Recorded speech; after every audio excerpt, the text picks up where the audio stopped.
आज बुधवार को मध्य प्रदेश के उप मुख्यमंत्री और शहडोल के पालक मंत्री राजेंद्र शुक्ल शहडोल पहुंच रहे हैं। उप मुख्यमंत्री बनने के बाद उनका पहला शहडोल का दौरा है।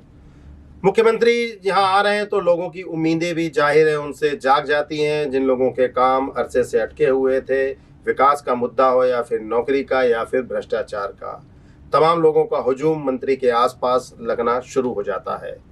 आज बुधवार को मुख्यमंत्री पहुंच रहे हैं। ऐसे में वर्तमान में शहडोल के सबसे चर्चित और महंगे भ्रष्टाचार का मामला एक बार फिर तूल पकड़ रहा है। यह बात सामने आने लगी है। कांग्रेस के जिलाध्यक्ष सुभाष गुप्ता ने भी इसकी मांग की है कि धनपुरी नगरपालिका क्षेत्र में 1.25 करोड़ का जो बांध था वो बह गया है, उसको लेकर कार्यवाही होनी चाहिए। कार्यवाही बाद में हो, लेकिन कम से कम पूरे मामले का पोस्टमार्टम तो होना ही चाहिए। मंत्री जी, इस मामले का पोस्टमार्टम करवा दीजिए। उप मुख्यमंत्री जी, हमें न्याय दिलवा दीजिए। शहडोल और धनपुरी के माथे पर लग रहे 1 करोड़ के कलंक को मिटवा दीजिए। आप प्रभारी मंत्री हैं और आपका आगमन यहाँ पर हो रहा है और आपके प्रभारी मंत्री बनने के बाद ही 1 करोड़ के भ्रष्टाचार का मामला सामने आया है। नौकरशाहों पर कार्यवाही क्यों नहीं हो रही है? ठेकेदार को ही निशाना बनाया गया है। कुछ जनप्रतिनिधि भी क्या इसमें शामिल हैं? कौन हैं जिन पर उंगलियां उठ रही हैं? उनके नाम सामने आने चाहिए। शहडोल की जनता ने एक बार फिर उप मुख्यमंत्री से अपेक्षा की है कि मंत्री जी 1 करोड़ के भ्रष्टाचार का पोस्टमार्टम करवा दीजिए। मध्य प्रदेश शासन के लोक निर्माण विभाग, आरईएस विभाग, पीएचई और अन्य विभाग जो हैं, जिस बांध को, जिस निर्माण कार्य को 22 से 25 लाख रुपए में पूरा कर देते, क्या जादू चला गया? क्या सोना डाला गया? क्या लोहा डाला गया कि उसका निर्माण कार्य की कीमत 1.25 करोड़ के पार कर गई और 80% बांध बनने के बाद एक बारिश भी नहीं झेल सका। और जब बांध के टुकड़े टुकड़े हुए तो भ्रष्टाचार की कहानी चीख चीख कर सामने आने लगी। आपको ले चलते हैं उस भ्रष्टाचार के बांध की ओर, जिसकी नींव नगरीय निकाय विभाग के उपयंत्री ब्रजेश चंद्र पांडे के द्वारा रखी गई।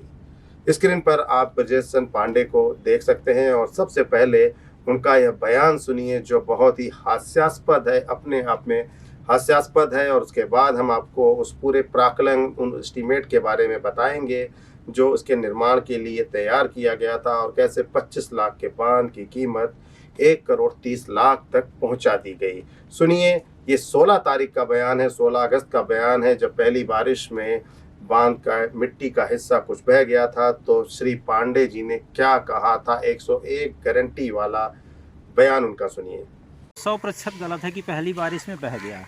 हमारे स्ट्रक्चर को 1 इंच की भी कोई क्षति नहीं हुई, तो ये कहना सरासर गलत है कि बह गया।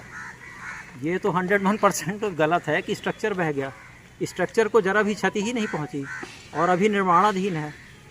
पांडे जी की 101% की गारंटी 1 सप्ताह भी नहीं चल पाई और 23 अगस्त की रात 8 घंटों की बारिश ने उनके दावों की पोल खोलकर रख दी। आपको ले चलते हैं शुरू से, इस मामले को बताते हैं। 19 फरवरी को धनपुरी नगरपालिका के द्वारा मेसर्स बालाजी कंस्ट्रक्शन को लगभग 1.25 करोड़ के आसपास की राशि से निर्मित होने वाले बांध और पाइपलाइन का कार्यादेश क्रमांक 241 जारी करता है। यह बांध लगभग 80% बन चुका था 23 अगस्त तक। इसी दौरान 23 अगस्त की रात लगभग 8 घंटे बारिश होती है। बरसाती नाले पर बंधा बांध कई टुकड़ों में टूट टूट कर बिखर जाता है। इससे ठीक सप्ताह भर पहले 16 अगस्त को जो पांडे जी ने बयान दिया था उसकी आप आवाज़ सुन ही चुके हैं, उनके दावों को सुन ही चुके हैं। यह भी बताना जरूरी है कि इस दावे के बाद उन्होंने पेड न्यूज़ों की झड़ी लगा दी और दावा किया कि उनका जो बांध है वह 24 कैरेट सोने की तरह खरा है। इसकी जांच कराई जा सकती है, लेकिन ईश्वर ने ही उसकी जांच कर दी और बांध टुकड़ों टुकड़ों में बट गया। एक नज़र प्राक्कलन पर डालते हैं। आप स्क्रीन पर वो प्राक्कलन देखिए जो नगरीय प्रशासन विभाग के द्वारा स्वीकृत किया गया था। 1,15,70,888 रुपये की राशि तय की गई और उसमें 17,65,050 रुपये अतिरिक्त तौर पर जीएसटी के भी उल्लेखित किए गए। कार्यपालन यंत्री अरविंद कुमार शर्मा के द्वारा अपने हस्ताक्षर से यह जो एस्टीमेट था वो स्वीकृत किया गया। बगैया नाला वार्ड नंबर 20 में निर्माण होना था और 14 फीट की फाउंडेशन बनाई जानी थी। साथ ही बांध के दोनों किनारे 25 मीटर तथा 2 मीटर की चौड़ाई वाली रिटर्निंग वॉल बननी थी, जिसकी अनुमानित कीमत 20,80,125 रुपए थी। यह भुगतान की जानी थी। हम एस्टीमेट पर नजर डाल रहे हैं जो प्राक्कलन तैयार किया गया था, जिस प्राक्कलन के आधार पर उपयंत्री को वहां खड़े होकर मौजूद रहकर बांध का निर्माण कराना चाहिए था। 23 अगस्त की हुई जो बारिश हुई, और बारिश में जब मिट्टी कटी तो 2 फीट चौड़ी और 10 फीट लंबी रिटर्निंग वॉल ने पूरे निर्माण की कलई खोल दी। ध्यान देंगे, जहां 25 मीटर की रिटर्निंग वॉल बननी थी वहां महज 8 से 10 फीट की रिटर्निंग वॉल बनाई गई।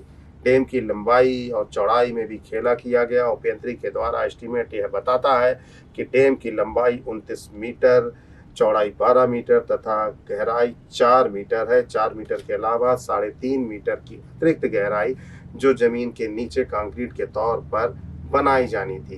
वर्तमान में बांध टूट चुका है। मौके पर पहुंच के कोई भी इसका परीक्षण कर सकता है कि वाकई में 29 मीटर 22 से 23 मीटर में कैसे सिकुड़ गया। 4 मीटर ऊंचाई 3.5 मीटर में बदल गई और 3.5 मीटर की गहराई इतनी थी कि वहां से पानी का बहाव आज भी हो रहा है। सतही स्तर पर जो 3.5 मीटर जमीन पर खोद के नीचे कंक्रीट से निर्माण करना था वह नहीं किया गया। शायद तभी पानी का बहाव बांध के नीचे से होता गया और मिट्टी सरकने के बाद बांध टुकड़ों में बट गया। बात यही नहीं रुकती भ्रष्टाचार की। मंत्री जी एक बार और सुनिए, सर्वे और घास कटाई में इन्होंने लाखों रुपए कैसे बर्बाद कर दिए। स्थल चयन के दौरान अलग अलग संस्थानों से सर्वे कराए जाने का उल्लेख एस्टीमेट में किया गया। 31,460 रुपए स्थल के टोपोग्राफी सर्वे के लिए किया गया। वहीं 30,240 रुपए जियोग्राफिकल सर्वे के लिए व्यय किए जाने का उल्लेख किया गया।